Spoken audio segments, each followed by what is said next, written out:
Jagtial rural మండలం కల్లేడు గ్రామంలో పర్యటించారు మాజీ మంత్రి జీవన్ రెడ్డి. ఇటీవల తల్లిదండ్రులు మరణించిన చిన్నారులను కలిసి ఆర్థిక సాయం అందించారు. పిల్లల్ని హాస్టల్లో ఉంచి మంచి విద్యను అందించే విధంగా చొరవ తీసుకుంటా అని ఆయన హామీ ఇచ్చారు. పిల్లల వివరాలు అడిగి తెలుసుకున్నారు. ఏ అవసరం ఉన్నా తన దగ్గర రావాలని అన్నారు. అనంతరం కల్లేడు గ్రామంలో ఇందిరమ్మ ఇంటి నిర్మాణ పనులను పరిశీలించారు. ఈ సందర్భంగా జీవన్ రెడ్డి మాట్లాడుతూ సంక్షేమ పథకాల అమల్లో వైఎస్ రాజశేఖర రెడ్డిని ఆదర్శంగా తీసుకోవాలని అన్నారు. అర్హత అనుగుణంగా శాచ్యురేషన్ ప్రాతిపదికన రాజకీయ జోక్యం లేకుండా ఇందిరమ్మ ఇంటి లబ్ధిదారులను ఎంపిక చేయాలని ఆయన అన్నారు. సంక్షేమ కార్యక్రమాలు అన్నింటిలో గృహ నిర్మాణ కార్యక్రమం ప్రాధాన్యత కలిగిన కార్యక్రమాన్ని చెప్పక తప్పదు అని అన్నారు. నిరుపేద వర్గాలకు పెన్షన్ సౌకర్యం ఎంత ప్రాధాన్యత సంతరించుకుంటుందో గృహ నిర్మాణం అనేది శాశ్వతంగా నిలబడే కార్యక్రమం అని అన్నారు. నిర్మాణాత్మకంగా నిలబడే కార్యక్రమం కాబట్టి గృహ నిర్మాణ కార్యక్రమం ప్రభుత్వం అత్యంత ప్రాధాన్యత ఇవ్వడం జరుగుతుందని ఆయన గుర్తు చేశారు.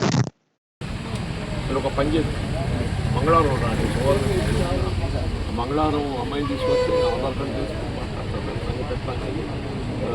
వీళ్ళిద్దరిని హాస్టల్ పెట్టాం. మన వీళ్ళ హాస్టల్ చదువు కోసం సాయం చేద్దామే. ఎక్కడ పోయినా కానీ అల్టిమేట్ వాళ్ళకు నివాసితము అనేది ఒకటి కావాలి కదా. ఆ నివాసితము ఆయన అక్కడికి తీసుకుపోతా తలమణి అంటే ఏ మండలం అట్లా అడిగిపోతే తీసుకుపోతా అంటే నేను అక్కడ ఎమ్మెల్యే గారితో మాట్లాడతా ప్రేమసాగరరావు గారితో ఆడ తలమడుగుల వాళ్ళకి ఏదైనా అవకాశం ఉంటే అది హెల్ప్ చెప్పిద్దాం. దేవస్థాన ఖర్చు దేవస్థాన ఖర్చు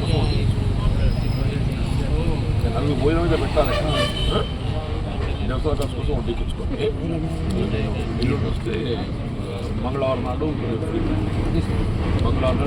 పిల్లలు ఆధార్ కార్డు వీళ్ళకి ఏం ఆధారం ఉందని కూడా వస్తే కలెక్టర్ గారితో మాట్లాడడం అక్కడ కూడా మీకు ఏర్పాటు చేస్తాం. పైన అన్న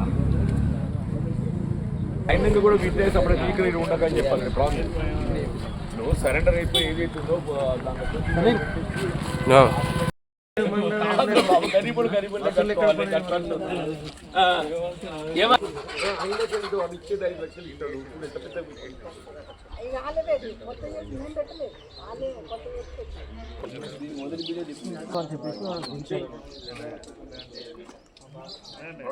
రిటర్న్ కాంప్లీట్ చెప్తాను. స్టాక్ కట్టి ఉండాలి కాబట్టి ఈ భీములు కూడా 4 ఇంచుల బెడ్ మొత్తం అయిపోతుంది. చేతుల పని అని అమ్మాయి కూడా వీళ్ళు గట్టిగా అదే ఒప్పుకోలేదు.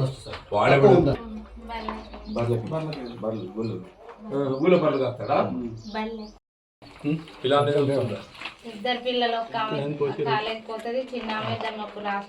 5 లక్షలలో వేపిద్దామని దీన్ని ఫస్ట్ ప్రోగ్రామ్ పెట్టాం సార్. మిమ్మల్ని రమ్మంటే ఆ రోజు మీకు వీలు కాలేదు. Very good.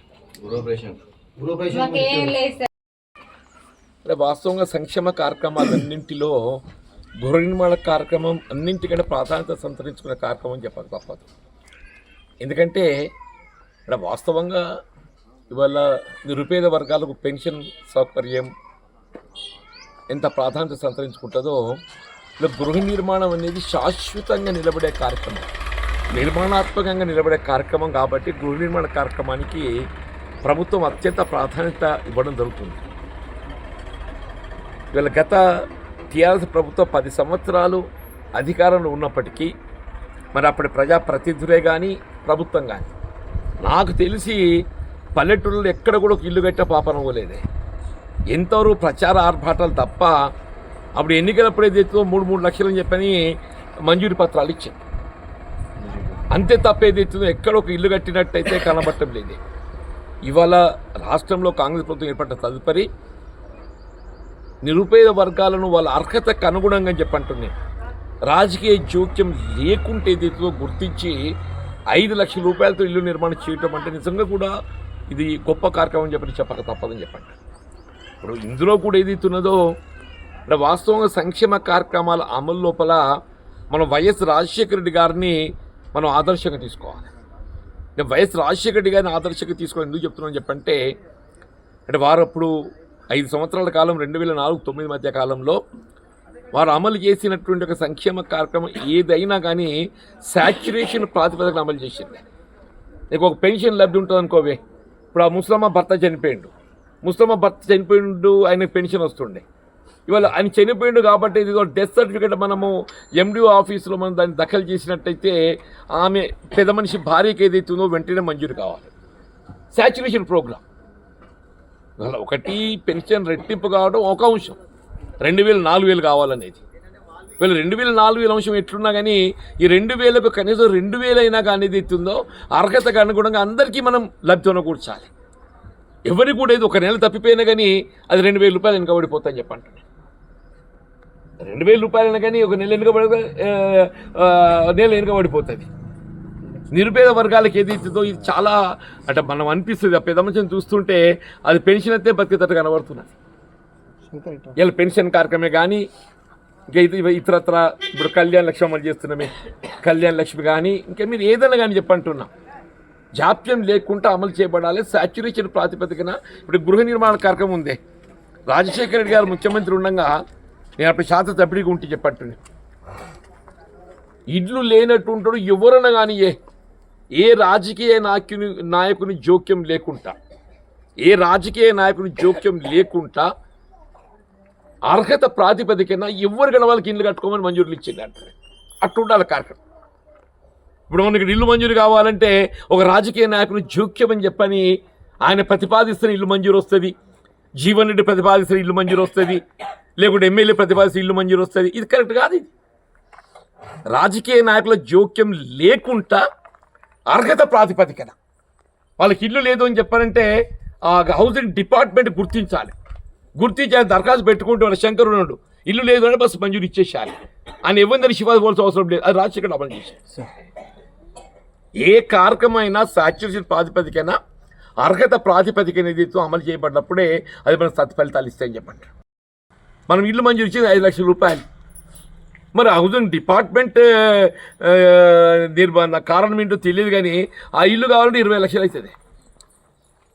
వాళ్ళు ఇల్లు చూస్తుంటే ఆ ఇల్లు పూర్తి కావాలంటే 20 లక్షలు అవుతుంది చెప్పండి. వాడు ఇచ్చేది 5 లక్షలు, వాడు ఇంకా 10 లక్షలు అప్పు అవుతుంది. ఇంకా ఇట్లా కట్టుకోవాలి. పాప నిరుపేద వరలు మెడల్ పుస్తకాలు తాడుగు లేదు, దానికి నల్ల పూసలు తాడుంది, దానికి మెడల్ పుస్తకాలు తాడుగు లేదు, నల్ల పూసలు తాడు ఉందని చెప్పి అంటున్నా. ఇటువంటి వాళ్ళకి ఇల్లు మంజూరు కావాలి. అది ఏం లేదు కాబట్టి ఏది ఎత్తుందో ఉన్నంతలు కట్టుకుంటా అని చెప్పని ఇల్లు కట్టుకుంటాను. అలా గృహ నిర్మాణ కార్యక్రమం తప్పకుండా నేను ముఖ్యమంత్రి గారి దృష్టి తీసుకెళ్తా. అర్హత ప్రాతిపదికన రాజకీయ నాయకుల జోక్యం లేకుండా హౌసింగ్ డిపార్ట్మెంటే వాళ్ళ ఎండిఓ ఉన్నాడు, ఎంపీడీఓ ఉంటారు మండల స్థాయి లోపల. అంటే రాజకీయ నాయకులు ప్రతిపాదించాలి, తప్పులేదు దాంట్లో. నేను రాజకీయ నాయకులు ప్రతిపాదన ఉండకూడదని చెప్పి అనడం లేదు. కానీ కొంతమందికి ఏదైతే రాజకీయ నాయకులతో అప్రోచ్ ఉండదు. ఇప్పుడు రాజకీయ నాయకులు అంటే ఏమైపోయిందంటే ఇక్కడ కాంగ్రెస్ అంటారు, టీఆర్ఎస్ అంటారు, బీజేపీ అంటారు. మరి ఎవడు పెట్టకుండా ఏదైతే వాడు గరీబుడికి ఇల్లు కావద్దా? ఎవడు పెట్టడానికి ఇల్లు కావద్దా అని నేను ఒకడు పెడతాడు కావచ్చు, ఒకడు పెట్టాడు, ఓనికి అప్రోచ్ ఉంటుంది, ఓనికి అప్రోచ్ ఉండదు, ఎవరికి ఏ పార్టీతో సంబంధం ఉండదు, గరీబుడు ఉంటాడు, మనకి ఇల్లు మంజూరు కావద్దా అని అర్హత ప్రాతిపదికన కావాలని చెప్పడం సాచ్యురేషన్ ప్రాతిపదికన. నేనైతే సంక్షేమ కార్యక్రమాలు ఏవైనా కానీ వైఎస్ రాజశేఖర రెడ్డి గారిని ఆదర్శంగా తీసుకోవాలి. పెన్షన్ అర్హత అనేది ఏది ఇస్తుందో ఏ నెల కా నెల మనము అర్హత పొందడంతో అనేది ఎత్తుందో వాళ్ళకు కల్పించేయాలి.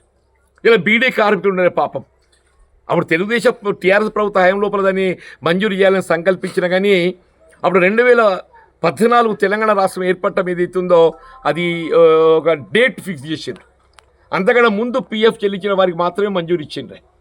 2014 తర్వాత పెన్షన్ చెల్లింపు చేసిన వాళ్లకు బీడీ కార్మికుల పెన్షన్ వస్తలేదు. ఇప్పుడు 2014 అంటే మనం 2025 గడుస్తుంది, 10 ఏళ్ళు అయ్యని చెప్పంటారు. 10 ఏళ్ళకి వెళ్ళి వాళ్ళకి అర్హత ఉండి కూడా పెన్షన్ పొందలేకపోతున్నా చెప్పంటారు. మన దగ్గర తెలంగాణ ప్రాంతం, ఉత్తర తెలంగాణ ప్రాంతం ఏది ఇస్తుందో బీడీ కార్మికులు ఆడబిడ్డలు ఎక్కువ సంఖ్యలో ఉంటారని చెప్పంటారు. నేను అది ఏదైనా కానీ సంక్షేమ కార్యక్రమం అనేది వైఎస్ రాజశేఖర రెడ్డి గారిని ఆదర్శంగా తీసుకొని ఏ కార్యక్రమం అమలు పెట్టినా సాచ్యురేషన్ ప్రాతిపదికన సంపూర్ణంగా కార్యక్రమం అమలు చేయబడాలి.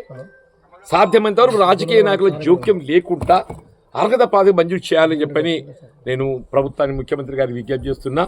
ముఖ్యంగా ఆడబిడ్డ ఏదైతుందో దానికి నిజంగా తన ఇంత మంచిగా సింపుల్గా 5 లక్షలు అంటే 5 లక్షల లోపల ఇల్లు కట్టుకునే విధంగా నిర్మాణం చేసుకుంటుంది. పాపం 2 బిల్లులు కూడా వచ్చినాయంట, సంతోషం. 2 బిల్లులు కూడా వచ్చినాయని చెప్పంటుంది, ఇబ్బంది లేకుండా. నీకు ఇంకా ఇతర బిల్లు కూడా వస్తుందమ్మా, ఇబ్బంది పడకు, ఇది ఇట్లే కట్టుకోండి, అందరూ కూడా దీన్ని ఆదర్శంగా తీసుకొని ఇట్లే కట్టుకోవాలి, ఉన్నంతలో కట్టుకోవాలని చెప్పని నేను సలహా, నాకున్న అనుభవంతో చెప్తున్నానమ్మా.